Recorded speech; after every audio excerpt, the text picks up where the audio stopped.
Alright, it's closed. Okay, so you can hear me now, right? So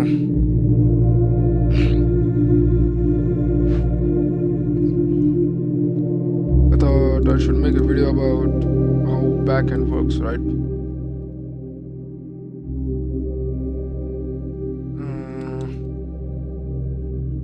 So this is one of my projects I made like 3 to 4 months ago, and this is the code of that project.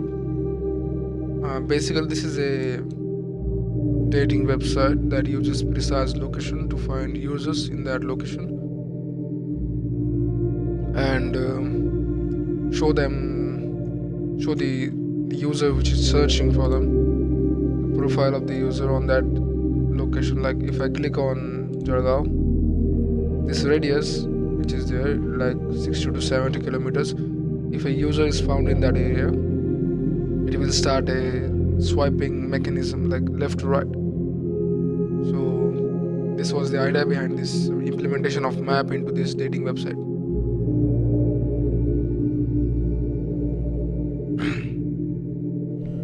Is my voice clear? Now is it clear? Hello? Hello? This is more Russian, bro. Okay, I'll keep this on. So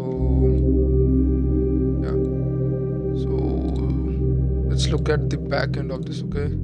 These are the models. Models means the let me show you the database.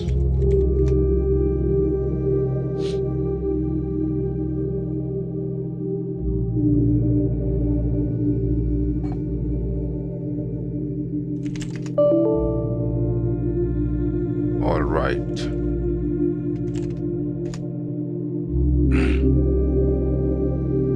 This is mapped database. It has multiple tables. So the location, messages, file images, profiles, user locations, and users. All right.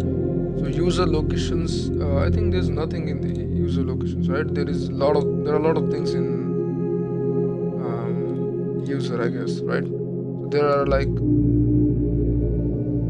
569 users which are showing at this point on this location, right? When I click on this load locations, these points will be loaded. If I reload this website, you can see nothing on the website. Let me show you.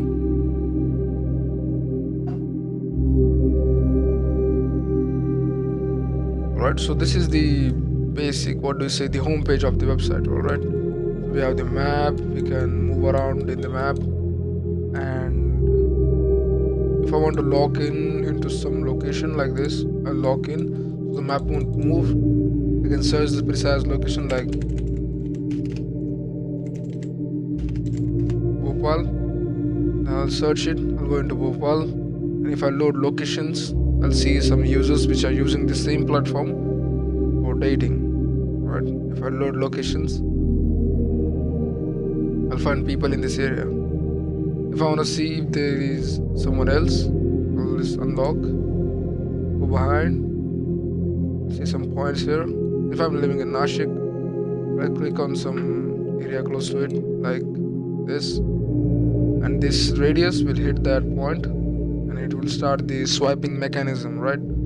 This was the idea behind this website. So this feature is fetching data from the backend, from the profiles. Here, these are the profiles I made. We'll close that. We don't need that anymore. The thing is, this project had a big database, not that big of a enterprise level, but a good database where I learned a lot of things. I'll be back in a minute.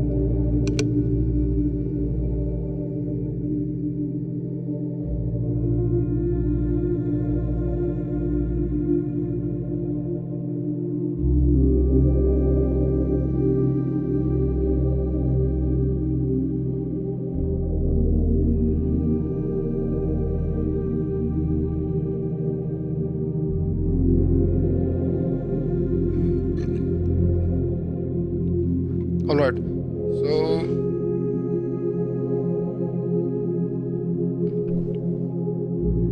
the thing is, today we are going to understand backend of this website. All right, this is just a project I made for the demonstration. I wanted to implement a lot of things like this, hitting the points and then starting the swiping mechanism, but I haven't done it yet.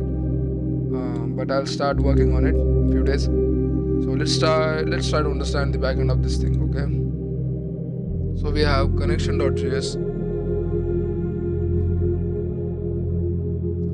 This is basically the connection mechanism where I have this .env file and I have all this data, localhost, root, password for the database, the port it should be running on, name of the database, and this is the secret key. All right, you can keep it, or it is just for use. It is just used for JavaScript web token. All right, this is the environment file, and then we have the database.js, which basically defines the database and starts the, or we can say, the authenticate the database. I use sequential here. Sequential is like a data formatting method, or we can say the package which helps in simplifying the backend process, like CRUD operations, like creating database, implementing things into it, like adding, removing, all that. This is what Sequelize does. It uses the .env file too from the config, and we have the controllers. Controller is like the middleman. When the user creates some profile, or user creates username, or we can say the registration of that user. But this is handled by the controller. We have auth.js, which basically handles the authentication of the user. Let me show you something here. Well, this is the main page, right? The login page of the website. If I have to create some user, like you can say Alex, right? Alex1@gmail.com.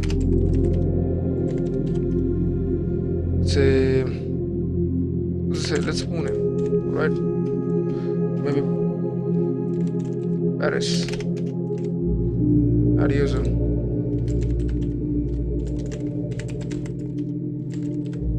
So this is where the authentication comes into handy. It creates a token, then it adds the user in the database. You can see login successful.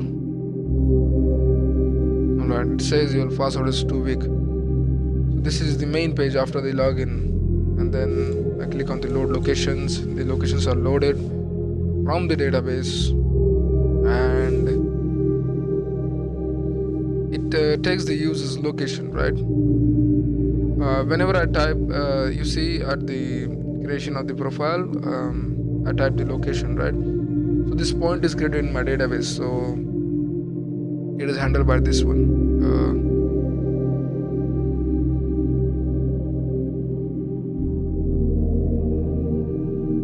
Here.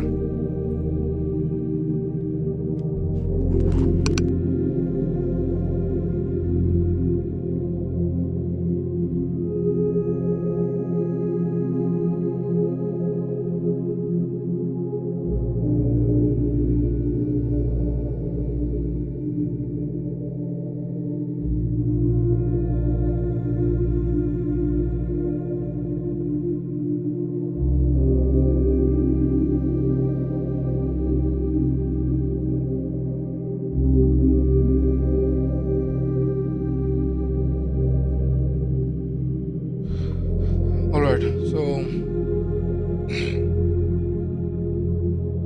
let me show you what handles that, right?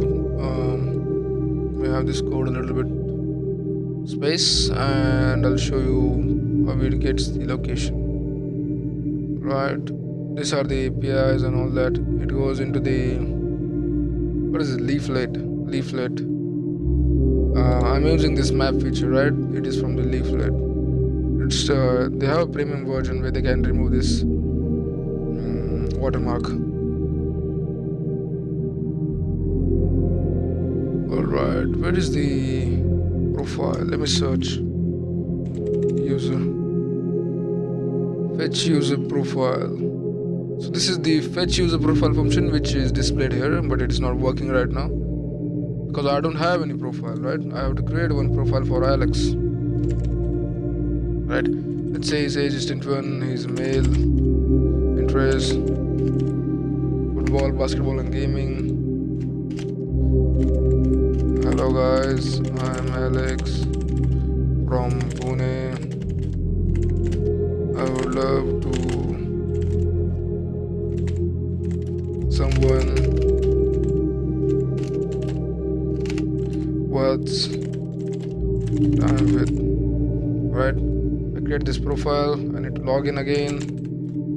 alex1@gmail.com. Alex, what the fuck? Alex, alright.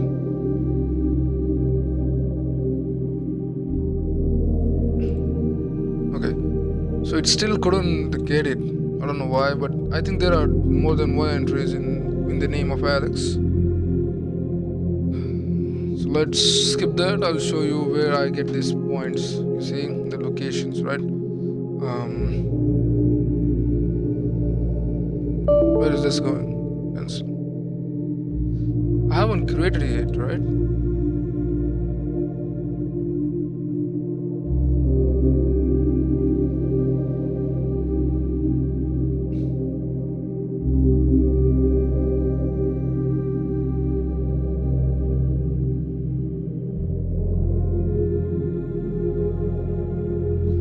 Here, load locations. I have this function.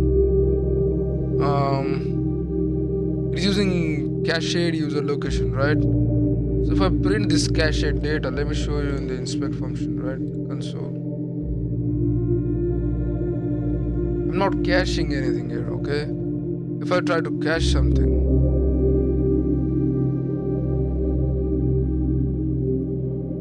let me try printing.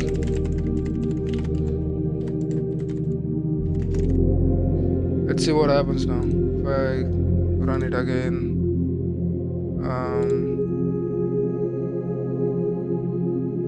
Okay, let me show you. What is it? Where is this? Okay, load locations. Right. If I click on load locations, you can all see these locations, right? This is user cached locations. So these are the cached locations of the user from different points. This is cached now, right? Whatever you point see on this map, these are cached for efficiency. See, implemented a cached mechanism so that I don't have to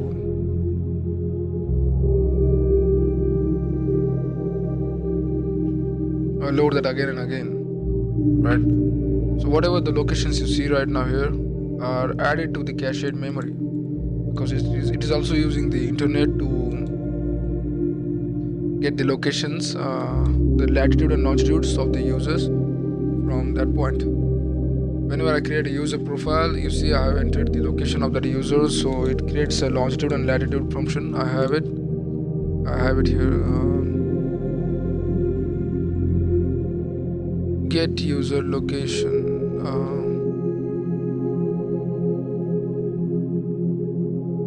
Here, process user location. So this takes the user location and then it creates a data where you can find the longitude and latitude of the user, and that creates a point. Alright, and then it calls the function. This function is called first, and after this function is called.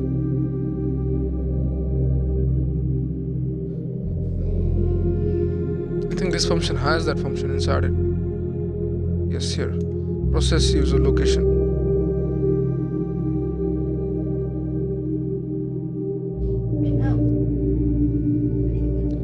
Let me tell you what this project has. It has API, it has backend. I would say this backend is like beginner level, and then it has front end, designs.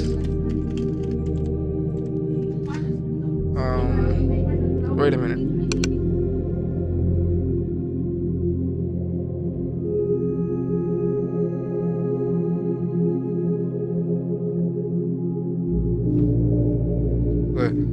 It has designs, it has logic.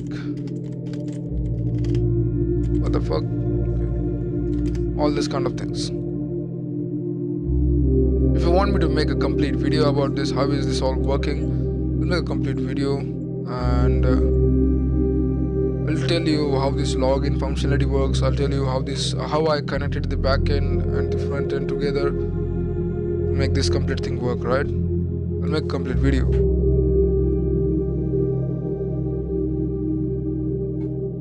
For now, we are focusing on the server.js, right? Here are a lot of functions. Let me tell you what functions there are. Okay.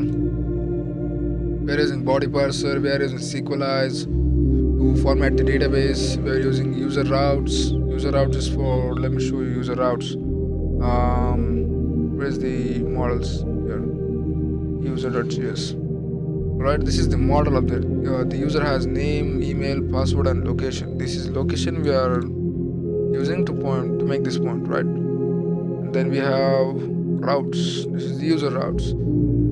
Add user is one of the user routes. I can add more if I want to, but for now I don't want any other route. Profile routes have many of them. Remove profile, delete profile, and all that. I haven't implemented any front end for the profile, but I'll do that later. This is sync.js. Sync.js basically syncs the new data into the database, right? Simple as that. This is the fetch profile functionality, which fetches the profile from profiles and from the database.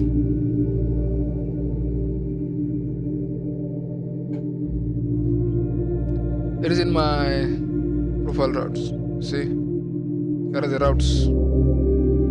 Basically, this is the complete backend. You see, this is the backend file. Let me close everything. So whatever there is in this backend folder, there are routes, two different routes. There are middlewares, which is the authentication. There are models, different models. There is controller, user controller. Then there is database connection and configuration, right? These are all the things in the backend you need to understand. That's it for today, guys. I'll see you in the next video.